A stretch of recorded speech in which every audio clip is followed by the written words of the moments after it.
Abrindo camiño, así se chama o proxecto desenvolvido por Amicos para poñer a proba a accesibilidade do Camiño de Santiago a Orixe.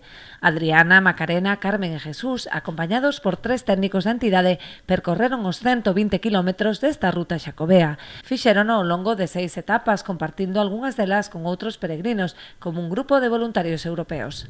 Ademais da experiencia, o equipo de validadores tomou nota das eivas que presenta a ruta en materia de accesibilidade, tanto cognitiva como física.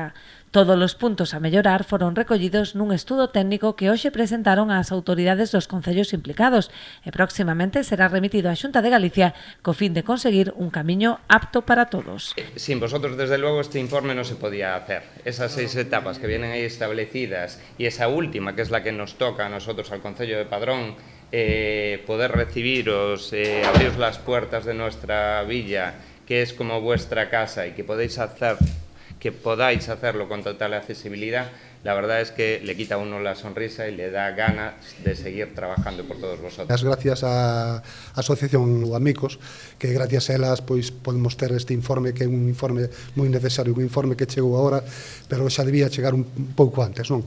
Tanto dende a Mancomunidade de Barbanza Arousa como dende a Asociación de Amigos do Camiño do Barbanza agradeceron a contribución de Amicos para mellorar unha ruta que aspira a ser a primeira de Galicia accesible cognitivamente. Estamos orgullosos de que habéis hecho el trabajo que habéis hecho y ojalá seamos también el primer camino en accesibilidad cognitiva que tenga la Xunta de Galicia. Es muy importante en todos los productos turísticos que podamos recibir todo tipo de viajeros. Es muy importante para nosotros tener esa accesibilidad en todos los aspectos, tanto física, cognitiva, auditiva, etc. Es muy importante caminar siempre hacia el turismo para todos. Tamén os representantes dos concellos polos que discorre esta ruta xacobea comprometéronse a estudar aquelas actuacións que sexan da súa competencia para seguir da man de Amicos abrindo camiño. Vamos a recoller o que nos propoñes, por suposto que sí, porque que mellor que vos para darnos esa opinión, pero quero contarvos que o camiño estivo en pañais primeiro, despois estuvo agatuñando, que era